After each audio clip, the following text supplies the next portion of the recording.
So ఏడాది అర్థమైంది Congress government వచ్చి ఏం సాధించింది. 2 బడ్జెట్లు పెట్టినారు, సాధించిండ్రు కొన్ని. ఏం సాధించిండ్రో అదొక్కసారి మీ ముందు ఉంచేటువంటి ప్రయత్నం చేస్తా. వచ్చి రాగానే కాంగ్రెస్ ప్రభుత్వం వచ్చిన తొలినాళ్లలోనే కృష్ణానది మీద ఉన్న ప్రాజెక్టులన్నీ కూడా కేఆర్ఎంబీకి అప్పచెప్పొచ్చారు. టీవీ పెట్టగానే ఇరిగేషన్ శాఖ కార్యదర్శి మన తెలంగాణ ఈఎన్సీ మాట్లాడుతుండ్రు, కేఆర్ఎంబీ మీటింగ్ అయిపోయింది, ప్రాజెక్టులన్నీ కూడా అప్పచెప్పాలని నిర్ణయం చేసినాం, ప్రాజెక్టులు అప్పచెప్పి వచ్చినామంటారు. కేసీఆర్ గారు చూడంగానే అయ్యో ఎంత పని అయిపోయాయని బాధపడ్డాడు. 10 ఏళ్లు బీఆర్ఎస్ గవర్నమెంట్ ఉండగా ఏ ఒక్క ప్రాజెక్టు కూడా కేఆర్ఎంబీకి అప్పచెప్పలే. ముందు కృష్ణా నదిలో మా వాటా తేల్చండి, కృష్ణా నదిలో మా నీళ్లు మాకు వచ్చిన తర్వాతనే ప్రాజెక్టులు అప్పచెప్తామని 10 ఏళ్లు మనం అప్పచెప్పకుండా ఆపితే వీళ్ళు దద్దమ్మల లెక్క రాగానే 3 నెలలకే ప్రాజెక్టులు అప్పచెప్పారు. కేసీఆర్ బయటకెళ్లి నల్లగొండలో గర్జించిండు.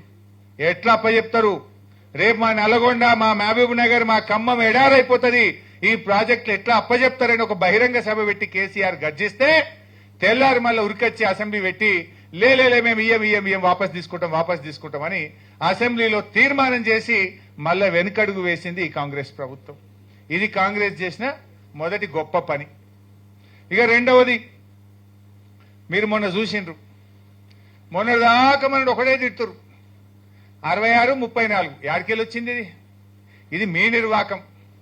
ఆనాటి సమైక్య రాష్ట్ర పాలకుల పుణ్యం, ఆనాటి బచావత్ ట్రిబ్యునల్, ఆనాటి ఉమ్మడి ఆంధ్రప్రదేశ్ అసెంబ్లీ ఈ 299/512 అనేటువంటిది నిర్ణయించింది. ఎందుకంటే ఆంధ్రాకు మీరు 512 టీఎంసీల నీళ్లు కేటాయించి ప్రాజెక్టులు కట్టి ఆయకట్టు క్రియేట్ చేసిండ్రు. తెలంగాణకు 299 మీరు చేసిన ఘనకార్యం. మరి అప్పుడు ఏమైతుంది? నీళ్లు పంచుకునేదాకా 2 రాష్ట్రాల మధ్య ట్రిబ్యునల్ పునః పంపిణీ జరిగేదాకా ఇదే పద్ధతి కొనసాగించాలని తాత్కాలిక అగ్రిమెంట్ జరిగింది. దాని మీద నోటుకొచ్చినట్టు మాట్లాడిన వీళ్ళు కూడా పోయి మొన్న గదే అగ్రిమెంట్ చేసిండ్రు.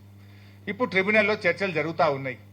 ఎంత దుర్మార్గం, ఎంత చేతగాని కాంగ్రెస్ అంటే, కేసీఆర్ ఉండంగా, బీఆర్ఎస్ ప్రభుత్వం ఉండంగా ప్రతి సంవత్సరం 34, 35, 36% నీళ్లు వాడినాం. కానీ కాంగ్రెస్ ప్రభుత్వం ఈ సంవత్సరం కృష్ణా నదిలో కేవలం 27% మాత్రమే మనం వాడుకొని 83% ఇవాళ ఆంధ్రాకి అప్పచెప్పిండ్రు.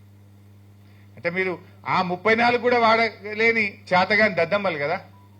అంటే వాడలేకనా, లేక ఆంధ్రప్రదేశ్కో చంద్రబాబుకో దాసోహమైనరా? వాస్తవానికి కృష్ణా నదిలో ఈ సంవత్సరం 990 టీఎంసీల నీళ్లు వచ్చినాయి. ఆంధ్రప్రదేశ్ 715 అంటే 73% వాడుకున్నది. తెలంగాణ 275 టీఎంసీ అంటే 27% మాత్రమే తెలంగాణ వాడుకున్నది. అంటే దాదాపు మనకున్న తాత్కాలిక ఒప్పందం ప్రకారం కూడా మరో 65 టీఎంసీలు తెలంగాణ నష్టపోయింది. 65 టీఎంసీలు అంటే 6,50,000 ఎకరాల్లో వరి పంట పండించవచ్చు. ఒకవైపు ఖమ్మంలో పంటలు ఎండినాయి, నల్లగొండలో పంటలు ఎండినాయి, మహబూబ్ నగర్ లో భీమాకు క్రాప్ హాలిడే ఇచ్చిండ్రు, మరి జూరాలకు క్రాప్ హాలిడే ఇచ్చిండ్రు, మరి అదే విధంగా నెట్టంపాడి కింద కూడా క్రాప్ హాలిడే ఇచ్చిండ్రు. నీళ్లున్నాయి, కాంగ్రెస్ చేతగానితనం వల్ల క్రాప్ హాలిడేలు, పంటలెండు తెలంగాణ వంతైంది, నీళ్లు మాత్రం ఇలా ఆంధ్రాకు పోయినటువంటి పరిస్థితి ఉంది. దీని మీద అడిగితే సమాధానం లేదు. అబద్దాలు చెప్పడంలో పోటీలు పడుతున్నారు. ఈ నీళ్లు తెచ్చుకునే తెలివితేటలు లేవా మీకు అని చెప్పి నేను ఈ రోజు అడుగుతా ఉన్నాను. ఇది కాంగ్రెస్ చేసిన గొప్పతనం.